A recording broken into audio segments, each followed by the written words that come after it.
All right. Thank you guys for joining for the fourth session. I know last session was very, very dense, very heavy in material, but again, I think this is some of the most important stuff we can really learn and understand about ourselves. So we're going to continue where we left off because we didn't have time to finish up. So we're going to continue talking about beliefs. And you had homework. You had homework to do, and this was all about getting clarity. So let me give you a recap of last session, and then we're going to step into two more practices to really help to change the perception, so re-perception, if you will, and then shift that belief. And then we're going to talk about something else today as well. So as a recap, we learned how the subconscious operates. I wanted to clarify a point. I mentioned that 90 to 95% of our life is controlled by the subconscious. There, as we talked about, there's the unconscious, subconscious, and conscious. And as people give statistics, talk about things, generally they say the word unconscious or subconscious meaning the same thing. So I am just a stickler for points. So whenever 90 to 95% of our day is controlled by the subconscious, that's actually the unconscious and the subconscious. Point still being, we're only actively controlling about 5 to 10% at most of our own day with our, with our prefrontal cortex, with really being active in our decision making. So I wanted to make that clear. Reviewing, we had instincts, habits, and beliefs are what operates our subconscious. Habits are these automated patterns of behavior for efficiency's sake, and beliefs are our habits of perception, and they're either learned or they're given to us. We reviewed that change happens at the belief level, specifically at the perception level. If they are habits of belief, we have to change that perception. So how do we change? It's one thing to be aware, but what do? We talked about this active mindfulness, but I threw in the word active because I always like to be doing something. I feel like sometimes mindfulness gets this connotation that we're just going to sit in meditation and try to clear our minds. I want to be very clear that when we're talking about mindfulness in this setting, in this context, we're talking about something that's much more active. I'm going to call it awareness and attention. So it's going to consist of perception shifting that belief, and then new belief creation. So you have your homework exercise, and that was to gain awareness of what your belief is, right? We have lots of beliefs. Wanted you to hone in on one, really, that you came here to shift, that you came here, you had something you wanted to solve, you had something in mind when you joined. So hopefully your homework was around that and kind of getting to a belief. You might find that there's multiple beliefs around it, like a belief block, if you will, and they tend to be reinforcing. But don't worry, once we start to talk about it at the very fundamental level, we can get them all to shift together. So your exercise, again, was to start looking at and understanding what that belief was, but to also start to look at it in a different way, to perceive it differently, to look at it as something that actually formed to help you, right?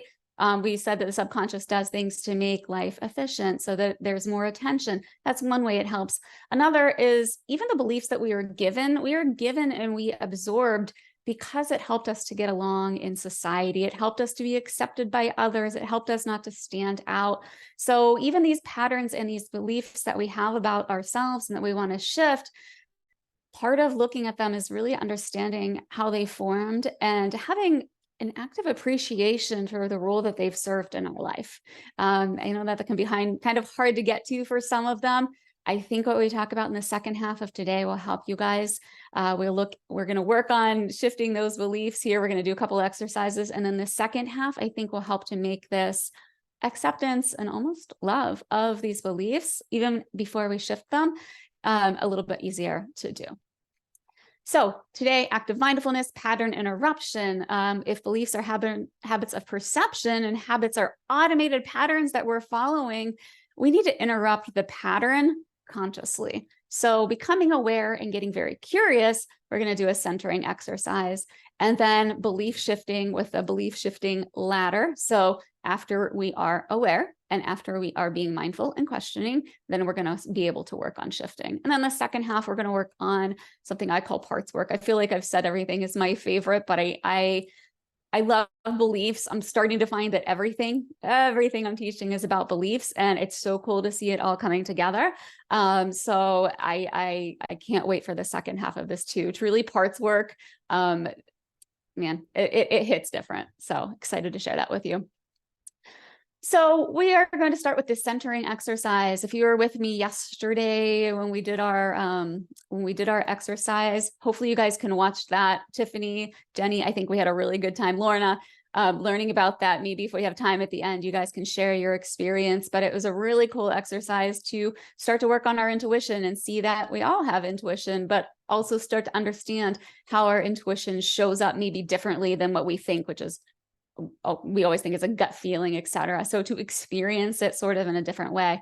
So anyway, part of yesterday's exercise was doing this centering exercise before we moved into the coordinates exercise. So let's talk a little bit about the centering exercise. Once we recognize that we have this belief, right? You guys did the exercise, you recognize now you have this belief, it automatically and naturally becomes easier to recognize when it's activated. It's this whole shining the light. That's why I called it the shining the light exercise. It's making this, as Carl Jung called it, the unconscious, but we know it's making the subconscious conscious, shining the light. It really does just come into your awareness more, even just doing this one piece of the exercise, even if you just identify your belief, it's a huge part of the work, is just being aware of it. You're going to start to notice when it happens. So, for example, like once I used the text from the ex example last week, or gosh, that was Tuesday. Once I realized what it was that I really feared, once I explored and I realized, oh my gosh, my fear is that anytime he disagrees with me or anytime he has something nasty to say to me, it means I'm going to end up back in court for another 3 years and I can't make it out of that pit again. That was the belief that formed.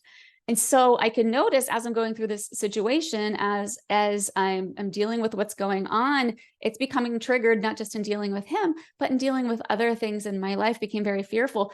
But I was able to notice as soon as I realized what that belief was and that it was activated, I could pause and take a step back and say, okay, I am still feeling this belief. I am still feeling what this belief is triggering in me, which is to react in this way, to come from a place of fear. But I was able to do it from a distance and then bring the consciousness to it and realize I didn't have to react that way. That pause is what we're looking for. Everything we're working on here with this centering exercise, becoming aware, is to give you the pause to allow you to consciously react. So we're making the unconscious conscious, shining the light, right? And we want to consciously react from here on out to that. So it does have to have a tool once you recognize that you're in that state of responding to a belief, that's an emotion, that's a thought, it's an action you're taking. You want to stop and inspect what's really going on from a place of curiosity. So we've noticed, we're pausing. We want to learn more. We want to react differently. So this sets you up for the next step of shifting the belief.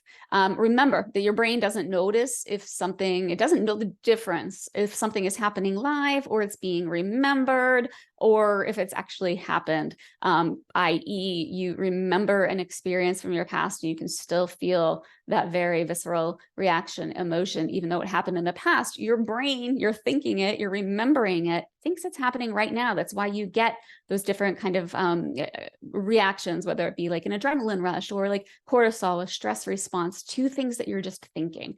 So when you do have a memory that's live and activated from this belief, you're sitting in this belief and you're reinforcing it both mindfully and from a biochemical perspective within your body. So we want to create that space, that awareness, that pause, so that we can not activate our memory, not activate our brain into thinking we're really in that precise moment. So the awareness, the centering exercise is not a meditation, but it's cultivating inner awareness. Inner awareness is a state not of necessarily quieting the mind. It has a lot of important things to tell us. I love that my mind is constantly going, honestly. Once you can actually get to the point of not quieting, but calming the mind so you can inspect things more rationally, I think you'll start to actually like the thoughts and the ability to be able to kind of be very introspective about them. This exercise also starts to call in your intuition. When you're out there and your mind is bouncing all over the place and you're in this emotion, et cetera, you're never going to be able to hear your intuitive voice, which is a voice not only of information that's outside of us, but it's also a voice of your authentic self. And it's going to know the direction. It's going to know where you should go. It's going to try to talk some sense into you. It's going to try to calm you down. So again, this exercise is a way to start to call in your intuition as well. So I think we should run through this very quickly. I think the beauty of this is people think that you need to spend a lot of time in meditation to get centered. We're not doing that. This is something, once you learn it and once you experience it and once you practice it, you can have this done in like, I can do it probably in about 45 seconds to a minute, right? So really, you don't want to be spending 15, 20 minutes. That's not the point. We're not trying to quiet the mind. We're trying to center the mind. So I'm going to take you through an exercise. It will probably be about 4 minutes, maybe 5. I don't know. I'm not good at estimating time. It is going to feel like a meditation, but it is not a meditation. It is, you're going to hear some similar words. It's going to feel a little bit woo, but really the idea is to bring the intention back inside of yourself without quieting the mind. So I am going to actually take my camera off so as not to interrupt you guys. Feel free to take this however you want. Again, open mind. This is something hopefully you guys can use over and over again. So let's get started. Let's sit in a comfortable position, whatever that is for you. You can have your eyes closed. You can have your eyes slightly open, whatever is most comfortable for you. And we're going to start by taking some deep breaths. That helps to regulate the nervous system, to slow things down. So take a deep breath in and breathe out. Start to notice your breathing slowing down. I like to take a pause at the top. Just helps to really slow things down, to be, again, consciously slowing down your breath to really calm the mind and calm your nervous system. We spend so much of our day reacting and being in the world instead of within ourselves. This exercise is just to learn in those moments how to come back into center and notice what you're thinking. Notice what you're feeling without responding so that you can analyze and be with it. Take another deep breath in and breathe out. We talked about that the information, our intuition, the knowledge that's available to us is all energetic. So what we're going to do is we're going to recapture our energy and focus our energy. So I want you to focus on your heart space. And I want you to picture a bright, shining ball of light. If you're somebody who's less visual, you can practice feeling your energy. So this bright, shining ball of light is just your energy. You're starting to feel your energy within your heart space.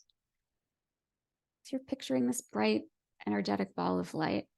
And I want you to start to feel yourself, picture yourself gathering your energy from around you. You're pulling it into your heart center so that we can have more awareness.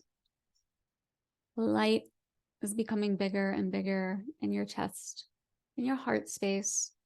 You're feeling this energy getting bigger, wider, stronger.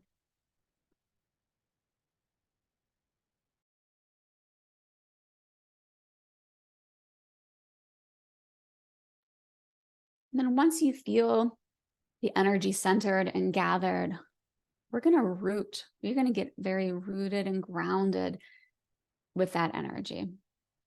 So I want you to feel the energy moving downward. See that ball of light moving south. Feel it through your abdomen. See it moving. It's going to split. It's going to go down each one of your legs. So it's going through your thighs, your lower legs, your calves, through your feet, and into the ground. And when it goes into the ground, it's creating roots. The roots are going wide. You can feel this. You can see this energy turning into roots, going very wide like a tree. That's how a tree gets its stability. Then you can picture it going very, very deep as well. Feel yourself grounded, anchored, present here.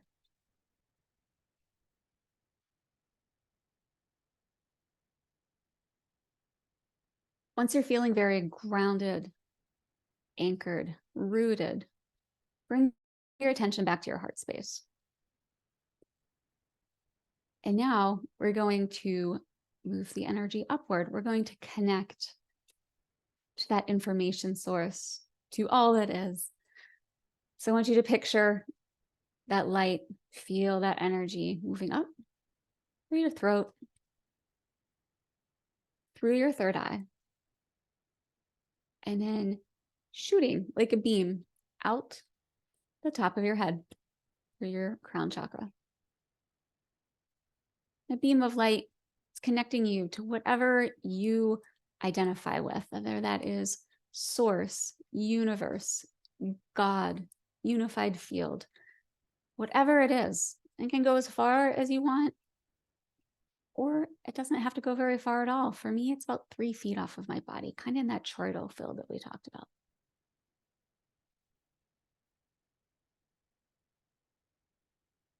Once you're connected upwards, you now have like a string of light through you. It's anchoring you up, and it's grounding you and rooting you through the earth. I want you to picture this string of light getting wider and wider and wider. It's now expanding out past your body and into the field around you.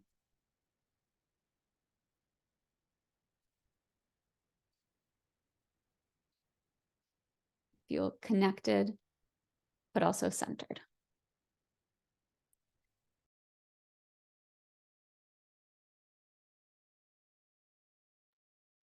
And when you're ready, you can come back to consciousness, open your eyes, and start to notice how you feel different, how you can sense more of what's going on inside of you.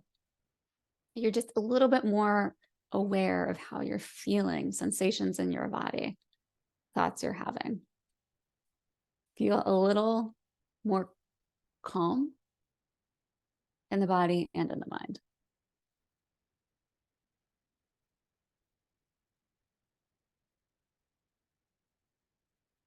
So that's your centering exercise. You can really use this anytime you want. It's a quick quote meditation, if you will. It's a quick way to get back in touch with yourself. And it's a great way when we start to get into our intuitive practices to really center our energy focus and be able to listen inward, because everything comes from inner awareness.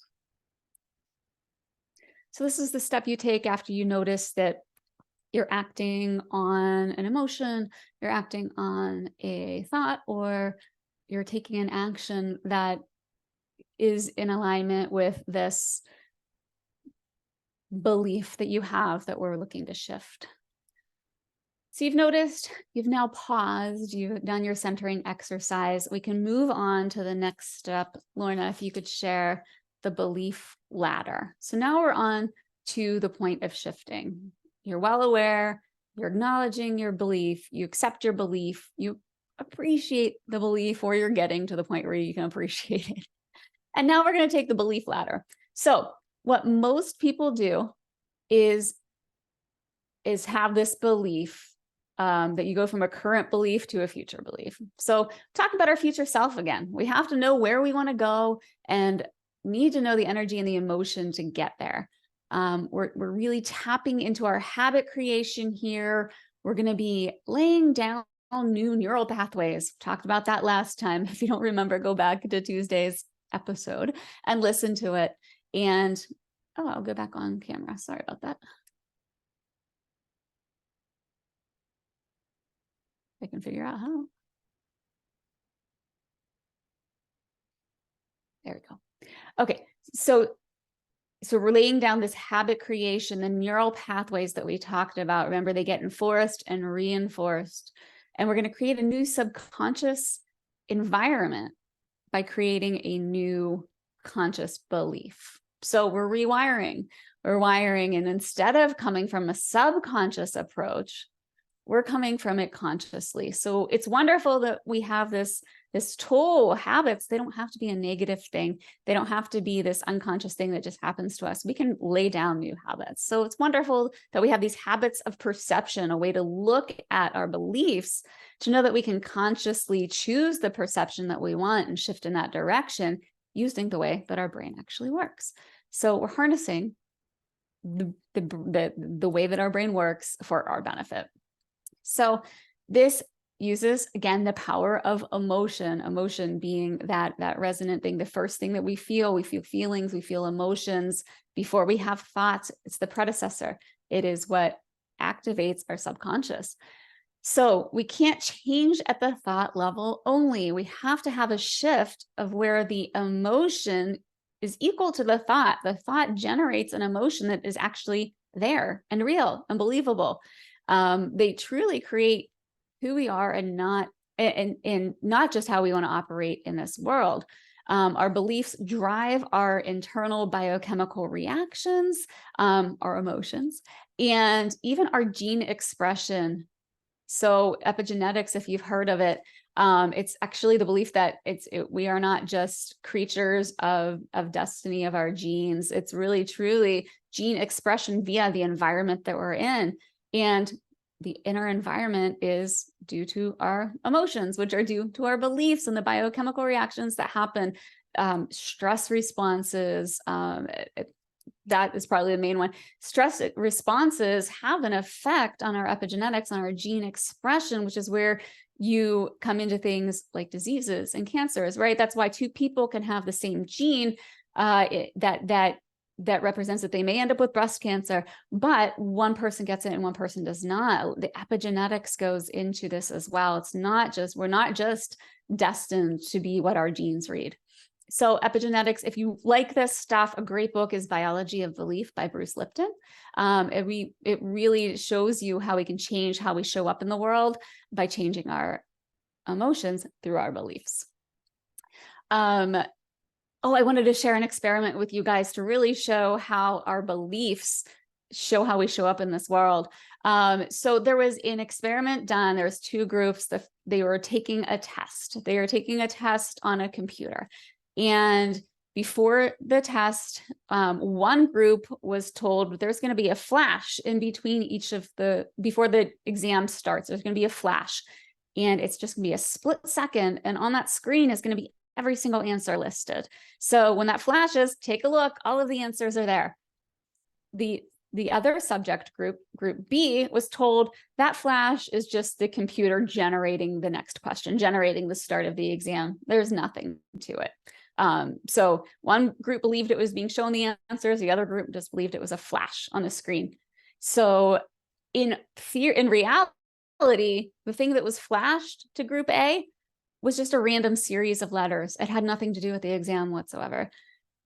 End of the result of the exam was that group A passed the exam statistically significantly higher score than group B. They had the belief that they were going to do better on the exam because they were seeing the results and they were able to bring that into reality. So just a way to show that our beliefs impact how we show up in the world.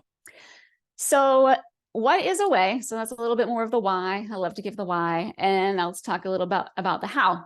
This is your next best thought, and we do that through a belief ladder. So what's the next best thought that we can have? So you've caught yourself due to mindfulness and our awareness. You realize you're having this reaction. You're in a reaction. You're in an emotion or a thought that you don't want to be in.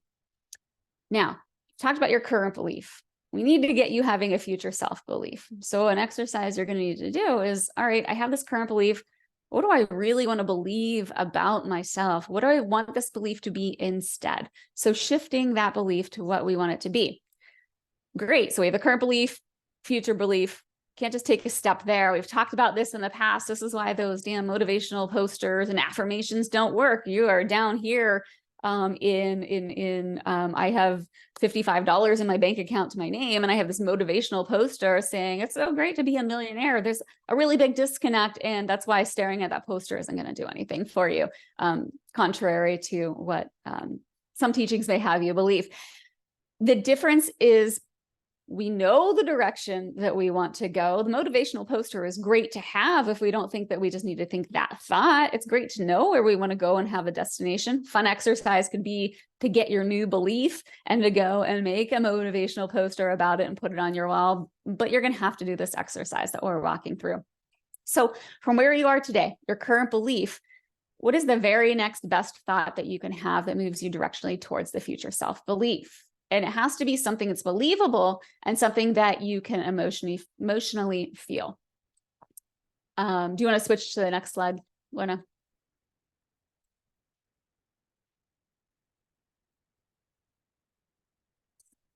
Did it freeze again? I don't see you anymore. Okay, hold on. We're coming back. And as you've started your screen sharing. okay. All right. You know what? You keep going. I'm gonna get it pulled up, guys. Don't worry. Okay, so the visual that Lorna was just showing is how we think it works. And what she's going to show in a second is how it actually works. And it will be the process that we walk through. There we go. So a little bit more complicated, but this is the way that it works. We have a current belief. And what we want to do is we need to make small incremental changes, like anything in life, small incremental changes. And what we're going to do is we're going to catch ourselves in an emotional reaction or in a reaction that we don't want to have. We're going to pause. We're going to do our mindfulness exercise, our centering exercise, and then we're going to do the next believable thought. It's a small thought, but it's the next believable thought that you can have that feels real. Okay. It has to be a thought that feels believable, and start out small. And you're going to think that thought, and you're going to have that accompanying emotion, which is incrementally better than where you are. Sit with that feeling. See if you can come up with your next believable thought from there. All right. I have this next thought. Let's start with let's use the money example, right? Let's pretend, okay, I'm in a poverty mindset. I'm in a I can't make money mindset. I'm terrified of money. And right now, my current belief is that I have no money. I'm never going to make any money. My future self belief is I am affluent and making money, and I don't have to worry about bills. Not going to go from one to the other. So I'm in this place. My account says $50, and I can't. My next believable belief is, all right, okay, I know there's more money out there, and I've made more money in the past. I know that there's money to be made. We are not at our future self-belief of being in affluence, but we feel incrementally better than we did. And it's a believable thought.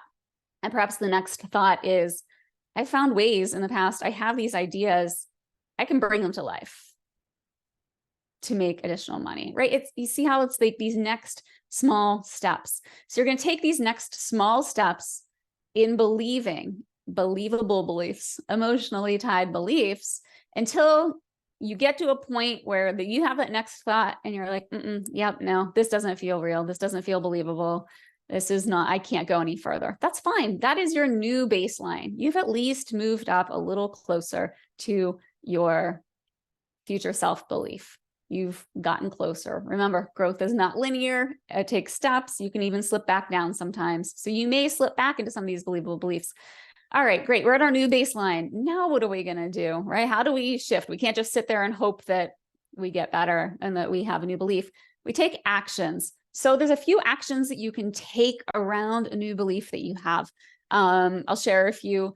The first, I really like consciously creating your environment. So remember from the video that we watched, Darren Brown, you pick up on your subconscious cues all around you, whether you believe it or not. So you have to start to build the environment that you want to be. So you have to build an environment that supports your future belief.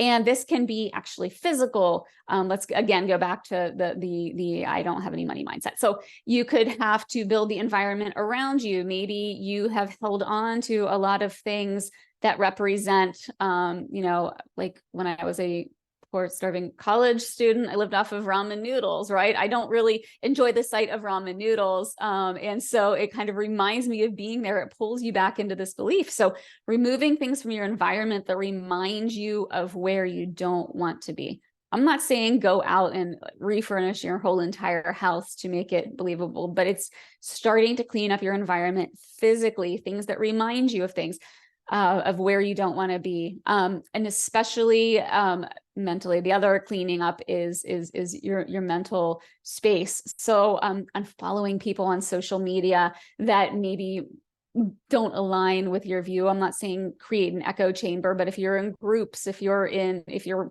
around people that constantly are stuck in this, again, let's go with the I can't make any money mindset, or I'm going to be stuck in poverty forever mindset, and you're in these groups and you hear these things over and over and over again, it's really, really hard to believe that you're going to be moving into any kind of different situation. So truly unfollowing people, maybe it's not listening to that podcast that puts you into a different state of mind, that you no longer want to be in, removing those cues from your environment. So really finding ways to identify what's keeping me here. How can I remove some of those things? Maybe it's, I don't know.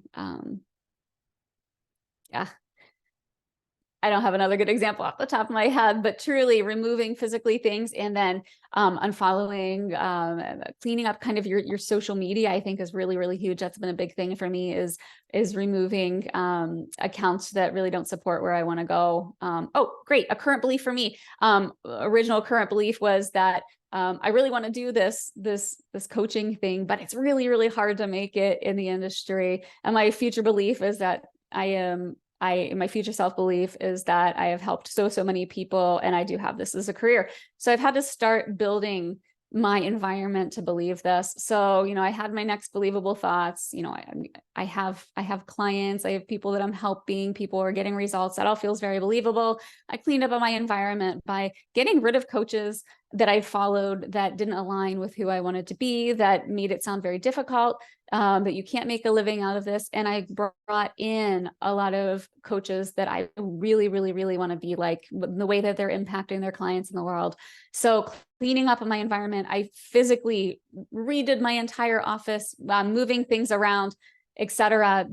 To when I left my corporate job to get into this job, I didn't want anything that reminded me of being there, not just because it was a bad experience, it wasn't, but because I wanted to create my future where I was going. So long-winded way of saying your environment, your subconscious cues go a long way in helping to change your beliefs. So at each new baseline, take a look at maybe what else can I clean up in my environment? What can I take away? What can I add in?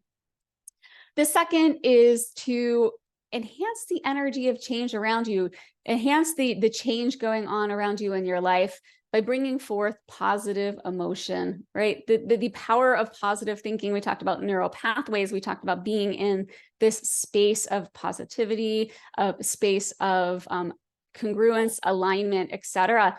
And that this is a space of creation. So you are not going to be where you want to be entirely by putting the energy around you, but it's going to help to get you into the next direction. It's a powerful reinforcement of the beliefs that you want to have. So putting your energy around the beliefs that you want to have. What are two ways to do this? It is, it's powerful to remember where you already are and things that are going really, really well for you. So a gratitude list. I can do it as frequently as you want.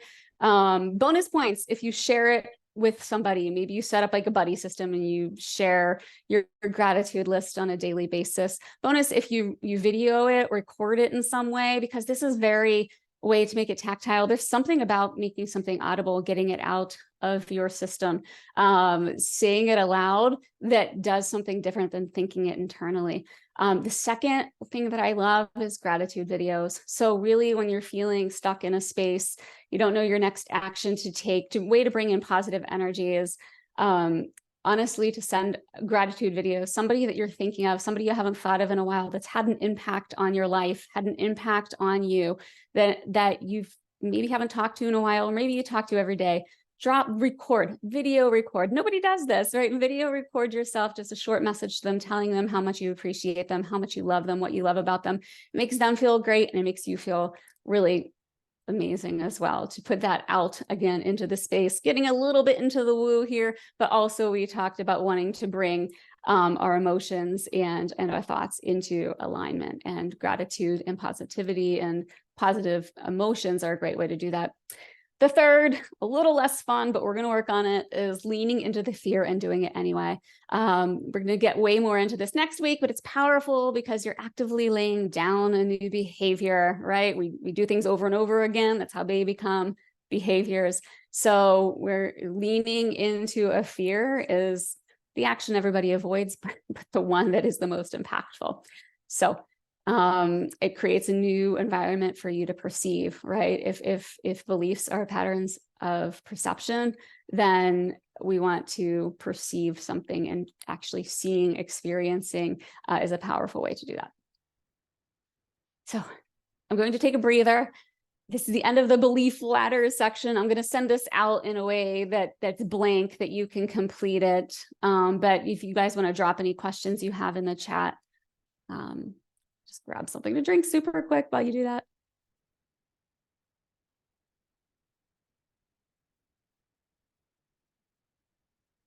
Okay, we're shifting gears a little bit here. This is kind of one of my most favorite things. I think I've said that about everything. I don't know. I know I have. This is all my favorite, but parts work, truly. This was such a shift in the way that I thought about myself and how I interact in the world and how we operate. And yes, beliefs are, but this really just, it just drives it home. It really, if nothing else, this part right here, even if you just listen to it, will help shift so many things for you. So calling it parts work, it is, I want to give you another way to think about beliefs. So keep beliefs in your head. We're going to shift a little bit, and then I'm going to bring it right back to beliefs. It's another way to perceive and think about them and shift them. It's parts work. It's also known as self-integration. So the concept is that there are these parts of ourself that are not in congruence with our authentic self, right? We have this future self, this authentic self that we know exists, that we want to become. But then we do these things that are out of congruence with it. And it kind of feels like we're almost on autopilot. And that authentic self, you can really think of it as that self that was before anything happened to us. It's this, I am, again, not going to call it our ideal self or our perfect self. I don't like those terms. I like authentic self. Who are we really before the world told us who to be? So I think that we can really get a perception for this because we all play different roles in different aspects of our life, right? So this isn't far out there to think that we have different parts of ourself. I have work me, I have wife me, I have mom me, I have friend me. And although they all have kind of a base layer to them, they all have their different parts to them. While we're still one person, right? We're the central. I'm Brenda, but I have a Brenda that shows up for work. I have a Brenda that shows up for family, and they're just a little bit different people. They're a little bit different versions of myself, but we recognize that we have a central me. Examples about the example I just talked about, work, life, etc. We kind of consciously decide to do those. We consciously make the decision in most cases to be this way. Work me, I didn't show my tattoos in corporate. I spoke and wrote very differently than I do, and I even do now on these videos, than I would with friends, family, etc. So we actively can choose to consciously shift into being different selves, if you will. The challenge, though, is that we've talked about all along is that we have these selves or parts that unconsciously keep on showing up for us. We often notice this phenomenon in a different light too. We feel like there's two parts of us that are in disagreement. Classic thing is a weight loss example. You want to lose weight, you want to eat healthy, you want to work out, you want to be this version, this very athletic, healthy, whatever version of yourself. But then you also have another part of yourself that like wants to sit and watch Netflix and eat a pizza and say, I'll get to it next week. Great. They're both you. They're both you, but they have very conflicting, differing ideas. So we'll get into why that is in a few minutes. But I think that's one way to recognize it. You're still you, right? This isn't some disassociated, pathologicalized, I am part of thinking of, I'm a fractured self. No, I mean, we all experience different parts of ourselves in different ways, whether how we show up or, we have these conflicting parts of self. So how does it happen? I'm going to revisit two of the psychologists that we talked about on day 2, I believe. The two Carls, we'll call them. So the two C's, as they're known in psychology, Carl Jung and Carl Rogers. So Carl Jung, this is, I think, a great tee up. I think all of us have heard about shadow work. This was Carl Jung's idea. What really is shadow work? What is the shadow self? Jung proposed that our psyche is comprised of these various subpersonalities, all kind of fighting and in there trying to win out to be the dominant personality. So acknowledging that we have these subpersonalities, some of which we're very conscious of, and many that we are unconscious of. We now know that he actually didn't mean unconscious, he meant subconscious. So we're going to say subconscious. So conscious and subconscious selves. And when we aren't aware of the subconscious self, they tend to run the show or show up very strongly or tend to cause all of this inner conflict.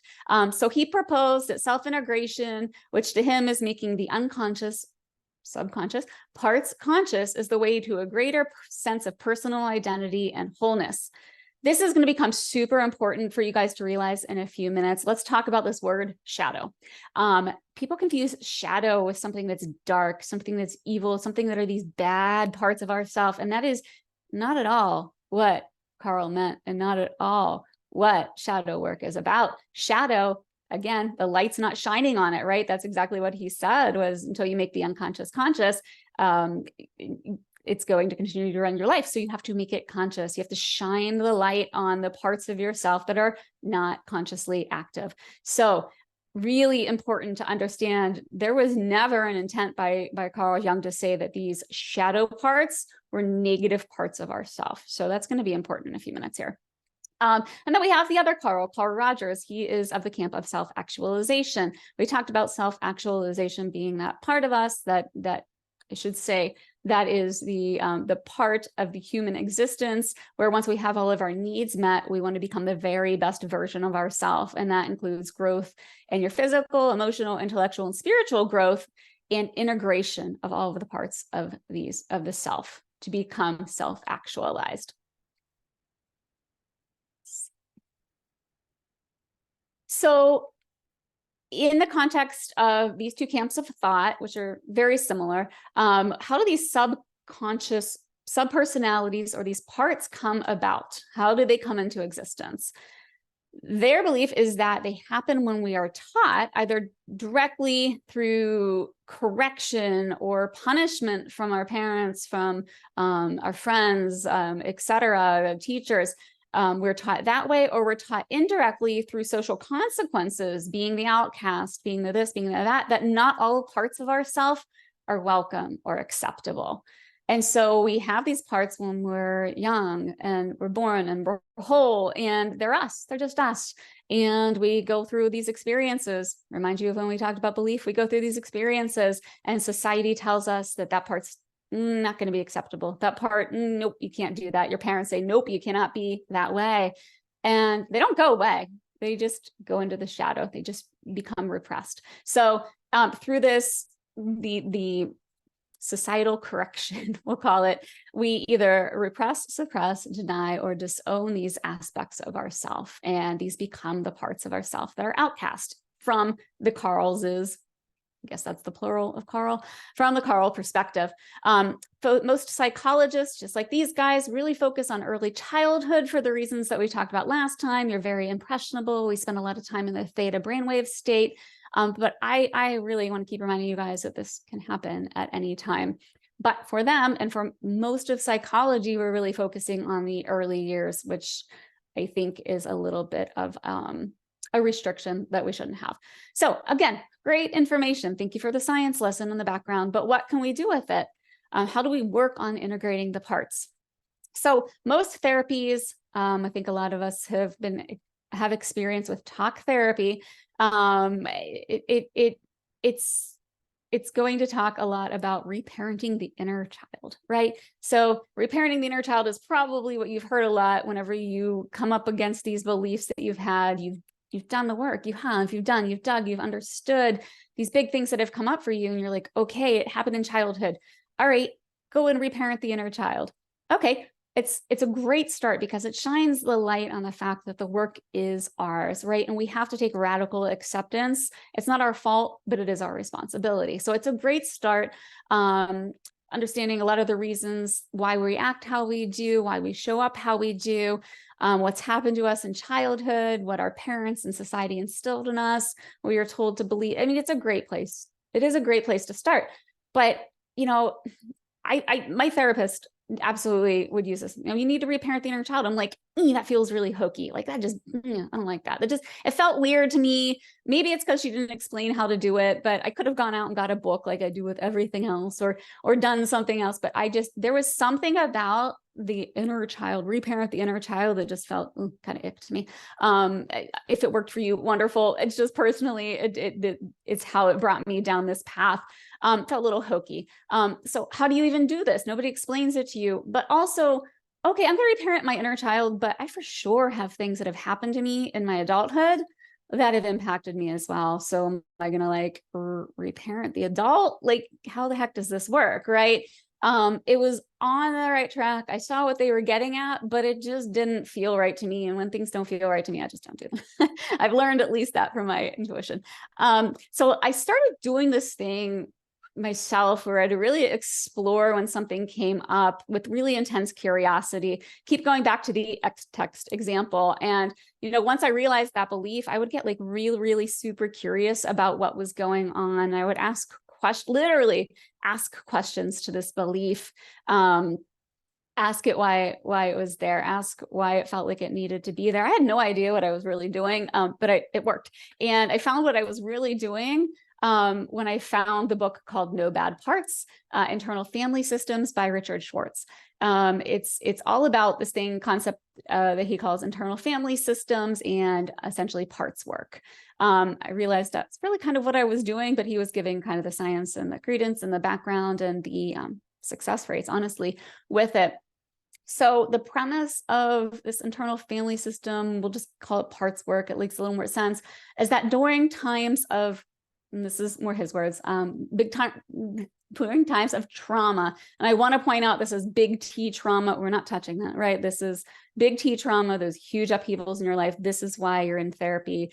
If you're still dealing with a big T trauma, we're not going to touch that with this, but little T traumas, you know, like, honestly, like my dad didn't pay enough attention to me, or I didn't feel like my grades were ever good enough, or, you know, these beliefs that we have about ourselves, these little T traumas that have an impact, absolutely have an impact on our life, but they're not the things that get this huge amount of attention from, you know, from psychology. For the most part, we're kind of left to our own devices to figure it out.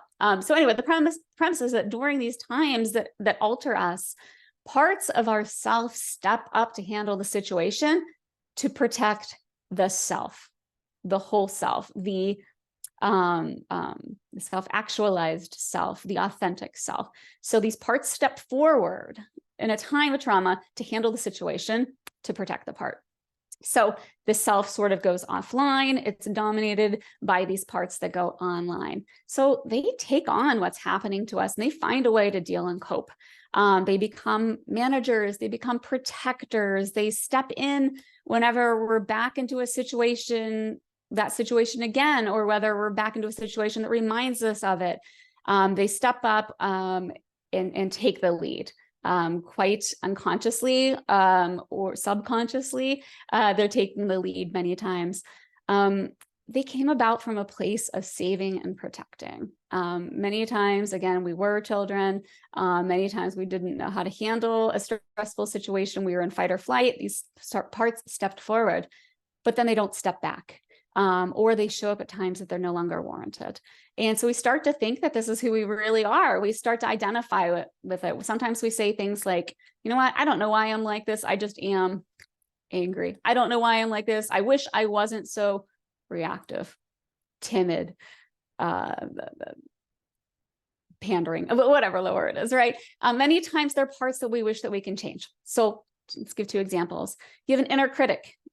You have this critic in your mind that's constantly telling you shouldn't do that. God, you're so dumb. That is the dumbest thing I've ever heard. Like, you have this inner critic and it sounds incredibly harsh. And like, we have this, it's like, why are you doing this to me? What's purpose could this have ever served? But honestly, at one point, the inner critic many times protected us by keeping us in our place, and so that the world couldn't get to us. The world couldn't come and the world couldn't hurt us.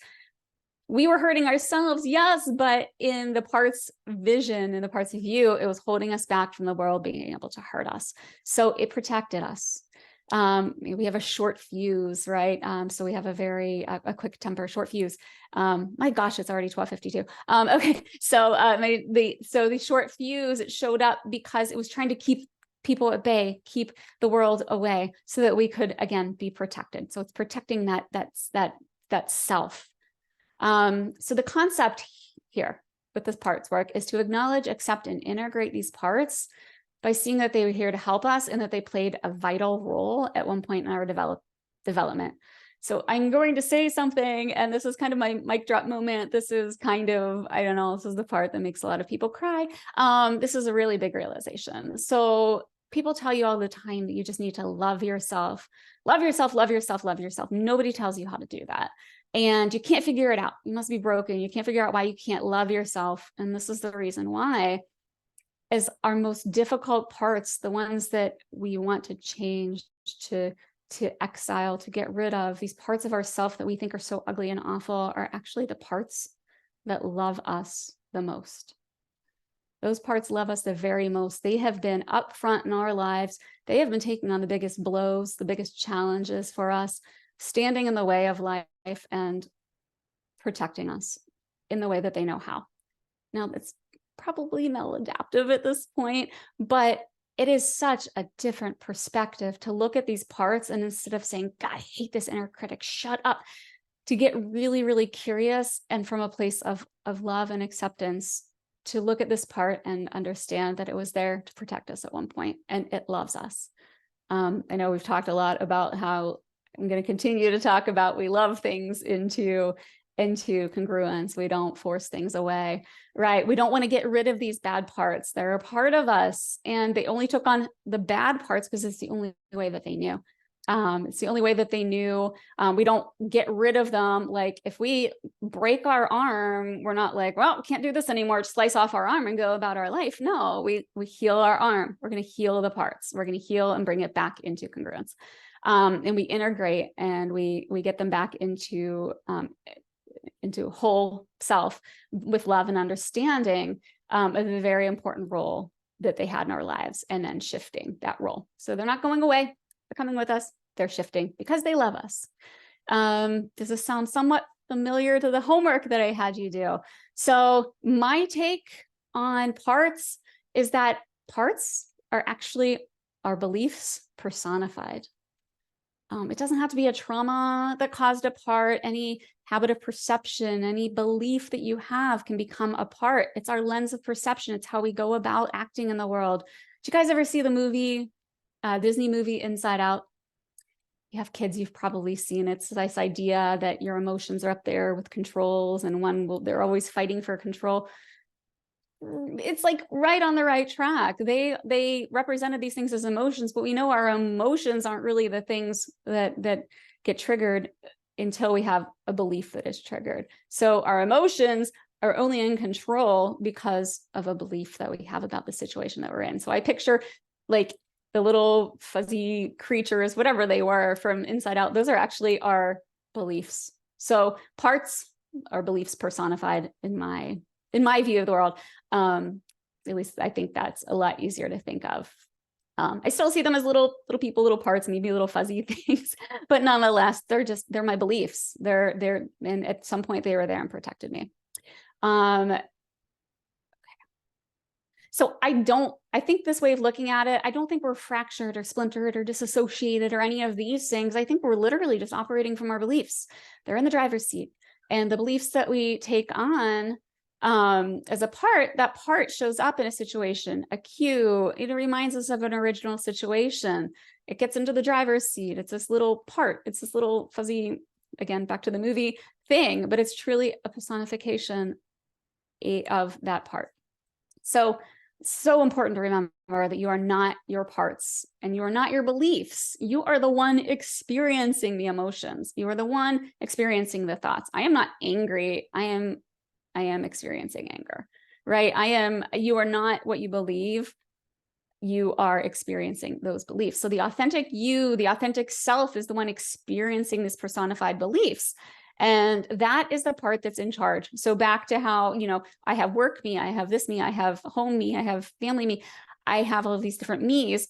I realize that I'm still me. There's a central me. It's this same kind of pattern for the parts, right? The person in control, the authentic you, is the one with these different parts that we want to bring into congruence. So parts and beliefs, they don't necessarily know that we don't need their protection or their guidance any longer, right? They're there. It's like they're stuck. In fact, Schwartz tells us in his studies that he's found that the parts are actually stuck at the age where they were developed. They don't realize that we've grown, that we've changed. They are truly stuck in time. It feels that way with beliefs too. We always talk about beliefs that we've outgrown, but has that part gotten the memo? You need to remember that they were there out of love for you and to protect you. And the way back into your authentically led self is through love, patience, and understanding. Just like you would with a small child. You wouldn't, I think you find it a lot easier when you have the patience to come to your child with understanding and love, and that gets a heck of a lot better result in the long run than yelling, screaming, etc. So how do we talk to parts? And I am 2 minutes away, so I do not have time. I will put it in the example. 2 minutes left. I'm going to tell you, you can talk to parts. You can literally have a conversation with your parts. And it's one of the most enlightening, sounding crazy exercises that you can do, but it is truly, it shifts. It's a way to shift your beliefs. It's a way to shift parts. It's a way to have a deeper understanding. I do have a framework that I'll share with you guys. I think I will just kick it to next week. I want to go through the framework before I give it to you. This is some deep stuff, guys. This is like, I do this with clients. This is something that's, until you're pretty experienced and get the concept, is tough to do on your own, but I think it's important to share with you so you can at least understand a little bit of how we operate. I think understanding and having that insight is so important. And the framework, I'll give you kind of a script, a guide to be able to talk to these parts.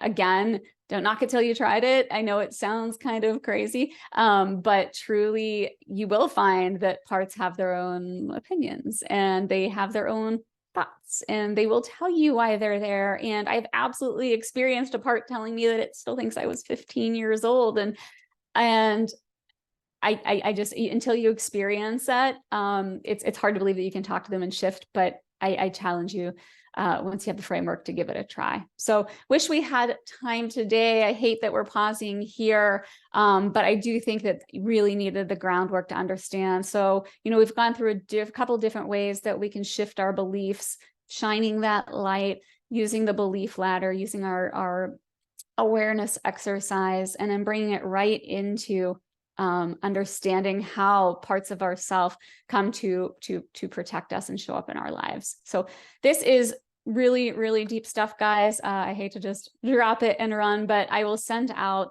the recap, the slides here. I'll send out the recording as always. If you have questions on this, please send me anything that you have. And we'll get back into this on Tuesday. I will have your homework for you, which will be the belief ladder. Something to take with you over time. I don't expect you to complete it for next time. It's just a guide for you to have as you start to shift beliefs.